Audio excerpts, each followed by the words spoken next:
Hello friends, my self CA याचना मूथा बुरट। हम कर रहे थे जीएसटी का quick revision with the summary book.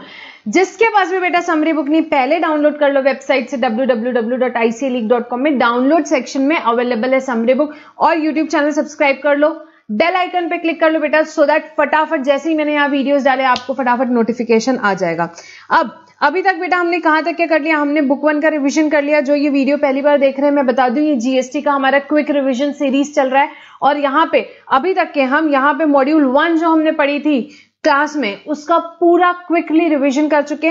Module 2 में भी हमने अभी तक की रजिस्ट्रेशन कर लिया है। देन हमारा आईजीएसटी एक्ट का जो place of supply and import export है वो पार्ट हमने कंप्लीट कर लिया है। टैक्स इनवॉइस कर लिया और इस वीडियो में हम अकाउंट्स एंड रिकॉर्ड्स मॉड्यूल 2 का रिवीजन हमारा यहाँ पे अभी स्टार्ट है। ठीक है, चालू है हमारा मॉड्यूल 2 का revision. So friends, now we are going to start one of the important तो नहीं बोलूंगी मैं, but one of the very easy chapter accounts and records. Accounts and records simple सा चैप्टर है, एग्जाम में क्वेश्चन आए छोड़ना नहीं। वैसे भी हमने जिस हिसाब से पढ़ा, आपको पता है अपन ने क्लास में 90 आवर्स में कितने बढ़िया तरीके से बेटा, अब now only the confidence and motivation is the key. कोई टेंशन की बात नहीं है। अपन ने यहाँ पे क्लास में 90 आवर्स में पूरा जीएसटी पढ़ा, प्लस कस्टम्स पढ़ा, प्लस एक एक क्वेश्चन क्लास में सॉल्व करके देखा। हर चैप्टर के बाद हर कंसेप्ट पे अपन ने प्रॉब्लम लिया। आरटीपी के सारे प्रॉब्लम्स हो गए, अपने इंस्टीट्यूट के मॉड्यूल के हो गए, अपन ने डेवलप्ड वाले क्वेश्चंस हो गए, एमसीक्यूज हो गए, यहाँ पे एमटीपी के हो गए, सारे अपन ने ऑल पॉसिबल क्वेश्चंस अपन ने क्लास में डिस्कस किए। हर कंसेप्ट पे अपन ने एग्जांपल से पढ़ा है, हर कंसेप्ट को अपन ने यहाँ पे एग्जाम ओरिएंटेड वे में पढ़ा है। अपने को एग्जाम में कैसे पेपर प्रेजेंटेशन करना है अपन ने सब कुछ देख लिया है। अब आपके टेंशन लेने की कोई बात नहीं, आपको एग्जामिनेशन आना ही है। अपन ने बहुत बढ़िया तैयारी करी है क्लास में। ठीक है, अब इसके बाद हम 15 घंटे का रिवीजन कर रहे हैं। मैं आपको बच्चों सबको, जो हमारे अपने स्टूडेंट्स हैं, उन सभी को मैंने क्वेश्चन पेपर यहाँ पे मैं सेंड करने वाली हूँ। ये एक क्वेश्चन पेपर जो है ये आपका टेस्ट पेपर है। आपको बैठ के पूरा प्रिपरेशन और यहाँ रिविजन होने के बाद में आपको एक क्वेश्चन पेपर लिख के देखना है। Test series is very important. आपको 3 घंटा एग्जाम एनवायरमेंट में बैठ के पेपर लिखना बहुत जरूरी है, बहुत जरूरी है, तभी आपको समझ में आता है। यहाँ पे मैं अपने साइड से पूरे हमने यहाँ पे एफर्ट्स किए कि भाई हमने यहाँ पे 90 आवर्स में पूरा कोर्स कंप्लीट किया, 15 घंटे में हमने पूरा रिवीजन किया, यहाँ पे सेक्शंस हमने रिवाइज किए, हमने कुछ भी नहीं छोड़ा है, हर पॉसिबल क्वेश्चन सॉल्व किया है। पेपर में हमको कैसे लिखना है वो स्ट्रैटेजी हमने डिसाइड कर ली कि हमको केस स्टडी के आंसर्स कैसे लिखने हैं, प्रैक्टिकल क्वेश्चन कैसे ऑप्ट करने हैं। तो बेटा एमसीक्यू के हिसाब से हमारे सारे कंसेप्ट क्लियर है, तो अब कोई चांस ही नहीं बनता कि आपको एग्जामिनेशन नहीं है। सिर्फ चांस कब बनता है, जब आपने कॉन्फिडेंस लूज किया, मोटिवेशन लूज किया। बेटा इतनी बढ़िया प्रिपरेशन है, अब अपने को कॉन्फिडेंस मोटिवेशन बिल्कुल लूज नहीं करना है, बिल्कुल लूज नहीं करना है। जिसने भी यहाँ पे हमने इतना बढ़िया पढ़ाई की है, बाकी जो स्टूडेंट जिन्होंने मुझसे नहीं की है क्लास, उन्होंने भी बेटा आपने पूरी पढ़ाई करी है, आपने क्वेश्चन बैंक पढ़ा है, यहाँ पे आप रिविजन कर रहे हो, आपको 100% सक्सेस मिलनी है, 100% मिलनी है। आपका अल्टीमेटली एग्जामिनर के पास क्या है, आपके पास एग्जाम के 3 घंटे और एग्जामिनर के पास वो पेपर, वही डिसाइड करता है आपको पास होना है कि नहीं। आपको वो 3 घंटे में अंडर कॉन्फिडेंट क्यों होना है, बिल्कुल भी अंडर कॉन्फिडेंट होने की जरूरत नहीं बेटा। अभी ये लास्ट मंथ बहुत अच्छे से पढ़ाई कर लो, बहुत अच्छे से पढ़ाई कर लो, सो दैट आप फटाफट सीए बन जाओ। अब हम स्टार्ट करेंगे हमारा next topic which is regarding what, accounts and records. Accounts and records हम यहाँ डिस्कस करना शुरू करेंगे। इसके पहले बेटा क्विक रिवीजन हो जाए फटाफट, 2 मिनट में हम सेक्शंस रिवाइज कर लेते हैं। हमने क्या क्या सेक्शंस पढ़े थे। सीजीएसटी एक्ट के बेटा कौन से सेक्शंस हमने डिस्कस किए थे, आपको लिखने हैं, एग्जाम में लिख के आने। Section 7 supply, section 8 composite and mix supply की टैक्सेबिलिटी हमने पढ़ी थी, section 9 levy of CGST, section 10 composition scheme, section 11 power to grant exemption. But section 11 बेटा हमने अभी तक पढ़ा नहीं है, हम लास्ट में पढ़ने वाले हैं। वो चैप्टर हमने क्लास में भी लास्ट में पढ़ा था, सो दैट वो याद रहता है। उसमें बहुत सारी चीजें मेमोरी बेस्ड है रादर देन नॉलेज या एप्लीकेशन। देन सेक्शन 12 बेटा यहाँ पे हमने देखा था time of supply of goods, time of supply of goods. Section 13 time of supply of service. Section 14 change in rate के केस में टाइम ऑफ सप्लाई कैसे डिटरमाइन करना, सेक्शन 14 यहाँ हमें बताता है। सेक्शन 15 वैल्यूएशन का था, 15(1) वैल्यूज ट्रांजैक्शन वैल्यू था, 15(2) इंक्लूजन एंड ट्रांजैक्शन वैल्यू था, 15(3) एक्सक्लूजन्स था, ऐसे ही था, बराबर है। Section 16 eligibility and conditions for taking input tax credit हमने पढ़ा था, ठीक है। देन सेक्शन 17 हमने पढ़ा apportionment of credit and provisions relating to block credit पढ़ा था। किसमें पढ़ा था? 17(5) में पढ़ा था मैम, बिल्कुल। Then section 18 credit in special circumstances हमने देखा था, आप अवेल कर सकते हो, रिवर्स कर सकते हो, वो सब हमने डिस्कस किया था। सेक्शन 19 जॉब वर्कर को इनपुट और कैपिटल गुड्स भेजा तो आईटीसी क्या प्रिंसिपल ले सकता है? यस, कहां लिखा है? सेक्शन 19 में। सेक्शन 20 हमने किस चीज से रिलेटेड पढ़ा था? इनपुट सर्विस डिस्ट्रीब्यूटर के प्रोविजन हमने वहां पढ़े थे। देन इसके बाद इंपॉर्टेंट सेक्शन बेटा 20 तक याद कर लिया, उसके बाद 3 सेक्शन है रजिस्ट्रेशन चैप्टर के जो हमने इंपॉर्टेंट पढ़े थे। सेक्शन 22 किस चीज से रिलेटेड था? अगर आपको याद हो तो person liable for registration, limits थी वहां पे, याद हो तो 20 लाख 10 लाख की, एक नोटिफिकेशन आया 40 लाख की लिमिट वाला भी। Then 23 person who are not liable for registration, हमने वो पढ़ा था। उसके बाद section 24 compulsory registration. Compulsory registration बेटा ये पूरे सेक्शन एग्जाम में काम आने 100% सीजीएसटी एक्ट 2017 के ये सेक्शंस आपको याद रखने हैं, एग्जाम में आने ही आने, कोई चांस नहीं है कि एग्जाम में नहीं आएंगे, ठीक है। इसके बाद आईजीएसटी एक्ट के कुछ सेक्शंस पढ़े थे। कौन से सेक्शंस पढ़े थे? 10 to 14, यहाँ पे 10 to 13 तो बिल्कुल याद रखने आपको। Section 10 place of supply. Place of supply ma'am किसका? बेटा प्लेस ऑफ सप्लाई गुड्स का, जब other than imported and exported goods. Imported exported goods के केस में सेक्शन 11। सेक्शन 12 सर्विस के केस में मैम कब? जब रिसिपिएंट और supplier, location of recipient, location of supplier both are in India, तो सेक्शन 12 से प्लेस ऑफ सप्लाई सर्विस का निकलता है। Then comes section 13 LOR, LOS, एक इंडिया में, एक इंडिया के बाहर में, प्लेस ऑफ सप्लाई डिटरमाइन करोगे किससे? सेक्शन 13 से। Then section 14 OIDAR, supplier, special provision for payment of tax by supplier of OIDAR service और zero rated supply, exports are considered as zero rated. Section 16 हमने ये पढ़ा। इतने सेक्शंस बेटा किसके? आईजीएसटी एक्ट 2017 के। गलती मत करके आना एग्जाम में, सीजीएसटी एक्ट मत लिख करके आना, फिर बोलते हो एग्जामिनर मार्क्स यहाँ पे कट कर सकते हैं। बिल्कुल बेटा, सेक्शंस गलत नहीं कोट करने। यहाँ हम सेक्शन इतनी बार याद क्यों करें? देखो बेटा, यहाँ पे 100-200 सेक्शंस याद करने होते तो मैं भी आपको नहीं बोलती। जब पता है कि ये 25-30 सेक्शंस है, इसी में से एग्जाम में आना है, तो क्यों नहीं याद करके जाना है? बिल्कुल याद करके जाना है आपको। और यहाँ पे जब पता है इतने ही सेक्शंस में से एग्जाम में आना है, आप लिखो, कितना बढ़िया इफेक्टिव प्रेजेंटेशन आता है यार आपका। मैं आपको 100-200 सेक्शंस याद करने तो बोल नहीं रही हूं, तो इतने सेक्शंस आपको याद रखने और एग्जाम में लिख के आने, ठीक है। ये सेक्शंस का क्विक रिवीजन हो गया। अब चैप्टर स्टार्ट करेंगे accounts and records. Accounts and records किसको? Who is required to maintain his books of accounts and at which place? किसे रिक्वायर्ड है बुक्स रखने की और किस जगह पे? कौन भाई? सबसे पहले रजिस्टर्ड पर्सन। रजिस्टर्ड पर्सन को बुक्स ऑफ अकाउंट मेंटेन करनी कहां पे बेटा? प्रिंसिपल प्लेस ऑफ बिजनेस पे। Every registered person at his principal place of business. Principal place of business पे बुक्स ऑफ अकाउंट्स मेंटेन करनी। Where more than one place of business, एक से ज्यादा है आपकी place of business, then accounts relating to each place of business shall be kept at such place of business. तो जहां पे आपके पास एक या एक से ज्यादा है तो उस केस में अकाउंट्स रिलेटिंग टू दैट आपको उसी जगह पे मेंटेन करने हैं, हर जगह पे इंडिविजुअली जगह पे मेंटेन करने हैं। If any documents of books are found at any other premises they shall be presumed to be maintained by registered person. अब आपकी कोई बुक्स कहीं और मिल रही है तो इट विल बी प्रिज्यूम कि रजिस्टर्ड पर्सन ने ही वो मेंटेन किए। ऑब्वियसली डिपार्टमेंट एविडेंस पे काम करेगा। यहाँ एविडेंस मिल रहा है, आपकी बुक्स मिल रही तो वो माना जाएगा कि वो रजिस्टर्ड पर्सन की ही बुक्स और डॉक्यूमेंट्स हैं। Books of accounts can be maintain in electronic form in such manner as में भी प्रिस्क्राइब, हमने पूरा पढ़ा था, ठीक है। तो आपके बुक्स क्या इलेक्ट्रॉनिक फॉर्म में अलाउड है? हाँ बिल्कुल अलाउड है। जरूरी नहीं कि प्रिंटेड फॉर्म में रखना, इलेक्ट्रॉनिक फॉर्म में भी आप रख सकते हो। Types of accounts and records. Every registered person shall maintain the following books of accounts. काय के? प्रोडक्शन के, मैन्युफैक्चर के, गुड्स के। गुड्स का जो भी प्रोडक्शन मैन्युफैक्चर कर रहे हो उसके आपको अकाउंट्स रखने। Inward and outward supply of goods और सर्विसेज, जो मेरा सप्लाई आ रहा है इनवर्ड, जो मेरा आउटवर्ड है वो उसका। देन स्टॉक, कितना स्टॉक मेरे पास रखा है उसका।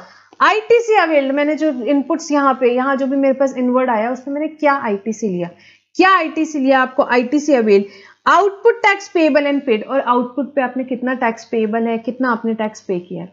इन सभी चीजों के यहाँ पे रजिस्टर्ड पर्सन को अकाउंट्स मेंटेन करेंगे, प्लस इसके अलावा जो भी अदर प्रिस्क्राइब्ड है। प्रिस्क्राइब मतलब क्या होता है? Prescribe by rules. रूल्स में गवर्नमेंट यहाँ पे प्रिस्क्राइब कर देती है कि कौन से रिकॉर्ड्स मेंटेन करने हैं।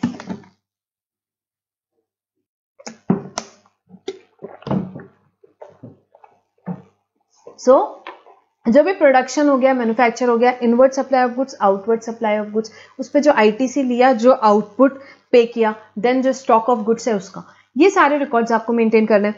प्लस रूल्स में क्या लिखा हुआ है, रूल्स में लिखा हुआ है कि भाई अगर गुड्स और सर्विसेज आप इंपोर्ट या एक्सपोर्ट कर रहे हो तो उसके भी रिकॉर्ड्स मेंटेन करो। And supply attracting payment on RCM basis along with relevant documents, bill of supply, delivery challan, credit debit note, receipt voucher. तो जो भी आरसीएम के बेसिस पे आपका यहाँ पे पेमेंट है उसके सारे डॉक्यूमेंट्स आपको मेंटेन करने हैं, bill of supply, delivery challan, credit debit note, receipt voucher. Separate account of advance receive paid and adjustment made there on, तो और एडवांस रिसीट पेड के आपको क्या सेपरेट अकाउंट मेंटेन करने रहेंगे। तो बेटा ये सारे रिकॉर्ड किसको मेंटेन करने, रजिस्टर्ड पर्सन को मेंटेन करने, रजिस्टर्ड पर्सन को मेंटेन करने। अब कुछ स्पेसिफिक लोगों के लिए स्पेसिफिक रिकॉर्ड्स दिए हुए हैं। ये जो अभी तक के हमने पढ़ा ये सारे रिकॉर्ड सभी लोगों को, सभी रजिस्टर्ड पर्सन को मेंटेन करने। कुछ स्पेसिफिक अलग अलग लोग हैं उनके लिए स्पेसिफिक रिकॉर्ड दिए हुए हैं, जैसे कि एजेंट के केस में एजेंट को क्या रिकॉर्ड्स मेंटेन करने, एजेंट को क्या रिकॉर्ड्स मेंटेन करने, ये बात हुई। तो यहां पे particulars of authorization received by him from each principal to receive or supply such goods on behalf of such principal separately। तो जो भी authorization उसको मिलता है किससे, प्रिंसिपल से, कि भाई क्या गुड्स रिसीव कर सकता है, क्या यहाँ पे सप्लाई कर सकता है यहाँ पे, इसीलिए यहाँ पे आपको क्या उसको ऑथराइजेशन, जो प्रिंसिपल ने ऑथराइजेशन दिया उसका उसको मेंटेन करना है। Then particulars including description, value, quantity of goods or service received on behalf of every principal। तो यहाँ पे जो भी description, value, quantity है, जो भी goods उसको रिसीव हुए हैं, जो भी गुड्स या सर्विसेज रिसीव हुई है उसको प्रिंसिपल के बिहाफ में उसका डिस्क्रिप्शन, वैल्यू या quantity. Particulars including description, value and quantity of such goods और services supplied on behalf of principal. Principal के बिहाफ में बेटा, प्रिंसिपल के बिहाफ में यहाँ पे जो भी गुड्स उसने सप्लाई किया उसका डिस्क्रिप्शन, वैल्यू और क्वांटिटी भी उसे बिल्कुल मेंटेन करना है। Then details of account furnish to principal, every principal, हर एक प्रिंसिपल को, जो हो सकता है वो एजेंट हो 2-3 प्रिंसिपल का, तो सबके लिए जो भी उसने अकाउंट्स फर्निश किए हैं वो भी उसको मेंटेन करना है। टैक्स पेड ऑन रिसीट और ऑन सप्लाई ऑफ गुड्स और service effected on behalf of every principal. तो यहाँ पे जो भी उसने टैक्स पे किया है, जो भी टैक्स पे किया है उसका भी, तो ये सारे रिकॉर्ड्स की भी उससे जो भी ऑथराइजेशन हुआ, फिर उसके लिए जो भी उसने गुड्स रिसीव किए या सप्लाई किए उसका बेटा उसका डिस्क्रिप्शन, क्वांटिटी और वैल्यू, फिर उसके बाद जो भी अकाउंट्स उसने फर्निश किए या जो भी टैक्स पे किए रिसीट्स पे, वो सारे आपको क्या करना पड़ेगा बेटा, वो सारे रिकॉर्ड्स एजेंट को मेंटेन करना है, एजेंट को मेंटेन करना है। मैन्युफैक्चरर को क्या मेंटेन करना है, monthly production of accounts showing quantitative details of raw material or services used in manufacture and quantitative details of goods so manufactured including the waste and byproducts thereof। तो monthly production, quantitative details किसका, raw material का और services का, raw material का और services का quantitative details maintain करना है उसको। Records to be maintain by supplier of service, service sector वालों के लिए क्या एडिशनल रिकॉर्ड्स दिए हुए हैं। Account showing quantitative details of goods use in provision of service, service के लिए, ये सर्विस प्रोवाइड करने के लिए मैंने क्या गुड्स यूज किए, क्या गुड्स मैंने यूज किए, details of input service utilise and the service supplier. तो जो भी गुड्स मैंने यूज किए सर्विस सप्लाई करने के लिए, उसके अलावा मैंने जो इनपुट सर्विस रिसीव करी, फिर जो मैंने आउटपुट सर्विस दी, इन सभी के डिटेल्स मुझे मेंटेन करने। Then records to be maintain by work contract service, work contract वाला है, वर्क कॉन्ट्रैक्ट, आप इमूवेबल प्रॉपर्टी का वर्क कॉन्ट्रैक्ट कर रहे हो, उस वर्क कॉन्ट्रैक्टर को क्या रिकॉर्ड्स मेंटेन करने। So the name and address of person on whose behalf work contract is executed, जिसके बिहाफ में आप वर्क कॉन्ट्रैक्ट कर रहे हो। Then description, value, quantity. Now description यहाँ पे ठीक है हमने पढ़ा, description, value, quantity utilise in the execution of work contract, details of payment receive, हर एक वर्क कॉन्ट्रैक्ट पे आपको कितना वर्क कॉन्ट्रैक्ट वाइज आपको क्या पेमेंट मिला, जो भी सप्लायर है जिनसे आपने गुड सर्विसेज रिसीव की उनका डेटा, ठीक है। तो ये सारा आपको नेम, एड्रेस ऑफ पर्सन जिसके बिहाफ में आप वर्क कॉन्ट्रैक्ट कर रहे हो उसका पूरा डेटा आपको चाहिए। सेकेंड, वो सारा डिस्क्रिप्शन, वैल्यू, क्वांटिटी गुड्स या सर्विस का जो आपने वर्क कॉन्ट्रैक्ट के लिए रिसीव करी है, फिर जो आपने यूज करी है, फिर जो भी आपने पेमेंट रिसीव किया है, और जो सप्लायर जिनके लिए, फ्रॉम होम, जिसके लिए आपने यहाँ पे गुड्स या सर्विसेज रिसीव करी है, जिनसे रिसीव करी है, ये सारा डेटा आपको वर्क कॉन्ट्रैक्टर को मेंटेन करना है। Records which are not to be maintain by supplier opting for composition scheme, composition scheme वाले को कौन कौन सा डेटा नहीं मेंटेन करना है, स्टॉक का भी मेंटेन नहीं करना है, टैक्स का भी उसे मेंटेन नहीं करना है, स्टॉक और टैक्स का डेटा उसे नहीं मेंटेन करना है। अब अगर आपको जो अकाउंट्स मेंटेन करने बोला है गवर्नमेंट ने, आपने मेंटेन नहीं किया तो क्या होगा, बेटा बड़ा सिंपल चैप्टर है, वैसे ये मेरे को पढ़ाना नहीं चाहिए, बट क्विकली 15-20 मिनट में मैं यहाँ पढ़ा दूंगी, इसलिए मैं ये डिस्कस कर रही हूँ। ये चैप्टर में कुछ भी कंसेप्चुअल नहीं है, आप खुद भी पढ़ सकते हो, ठीक है। Failure to maintain accounts, where a registered person fails to account for goods or services, the proper officer shall determine the amount of tax payable on goods or services or both that are not accounted for and the provisions of section 73 and 74, जो भी short levy non levy यहाँ पे non payment की जो भी provisions है normal cases fraud cases के, as the case में भी shall mutatis mutandis apply for determination of tax. तो यहाँ पे अगर आपने रिकॉर्ड्स मेंटेन नहीं किए तो प्रॉपर ऑफिसर फाइंड आउट करेगा कि आपको कितना टैक्स पेएबल है और आपकी टैक्स लायबिलिटी प्रॉपर ऑफिसर यहाँ पे निकालेगा। Then period of retention of accounts, तो ये सब जो अकाउंट्स आपने बनाए, ये कब तक के रखने, कब तक के रखने हैं आपको प्रिजर्व करके, यहाँ पे रिटेंशन कब तक होना चाहिए। सो यहाँ पे आपको मेंटेन करने हैं 72 मंथ्स। 72 मंथ्स मतलब एक साल में 12 महीने, 6 साल की बात कर दी, तो यहाँ पे 6 साल की बात कर दी। 72 months that is 6 years from the due date of furnishing annual return for the period of pertaining to such and accounts and records। तो यहाँ पे ड्यू डेट क्या होती है एनुअल रिटर्न की बेटा, 31 दिसंबर होती है। 18-19 के रिटर्न है फॉर एग्जांपल, इसका ड्यू डेट कब रहेगा, 31 दिसंबर 2019। 31 दिसंबर 2019 18-19 का एनुअल रिटर्न का ड्यू डेट है, एनुअल रिटर्न का ड्यू डेट प्लस यहां से 6 साल कर लो, प्लस यहां से 6 साल कर लो, तो 18-19 का रिटर्न आपको यहां से आपने 6 साल पकड़ लिया, तो आपको कब तक के मेंटेन करना है बेटा, 31 दिसंबर 2025 तक के आपको 18-19 के रिकॉर्ड्स मेंटेन करने 6 साल तक के। Every registered person who is on party to appeal, but अगर आपका केस यहाँ पे 18-19 के लिए फॉर एग्जांपल आपका केस अपील में जा रहा है, तो फिर shall maintain accounts for a period of 1 year after the disposal of appeal or revision of proceeding or investigation or 72 months that is 6 years from the due date of furnishing annual return whichever is later। तो यहाँ पे बेटा 1 साल और add हो जाएगा, समझ लो आप। तो यहाँ पे अगर आपका केस अपील में गया हुआ है, 18-19 के लिए आप अपील में गए हुए, तो उस केस में गवर्नमेंट ने बोला है कि आपको 1 साल जो भी अपील में जा रहे हो, रिवीजन में जा रहे हो, प्रोसीडिंग में जा रहे हो, इन्वेस्टिगेशन में जा रहे हो, तो उस केस में आपको 1 year from the date of disposal of appeal और 6 years whichever is later। तो यहाँ पे आपको तब तक के आपके अकाउंट्स मेंटेन करके रखने हैं, तब तक के आपके अकाउंट्स और रिकॉर्ड्स आपको मेंटेन करके रखने हैं। अब इसमें जो पोर्शन है बेटा ई वे बिल का, इसका एक सेपरेट लेक्चर रिकॉर्ड किया हुआ है और सेपरेटली इसका लेक्चर अपलोड होगा, ठीक है। तो ये ई वे बिल आपका सेपरेटली रिकॉर्ड और अपलोड होगा। यहाँ पे अकाउंट्स एंड रिकॉर्ड्स वाला पोर्शन जो है वो हम कंप्लीट करते हैं। सो बेटा will stop our discussion over here. Thank you for now.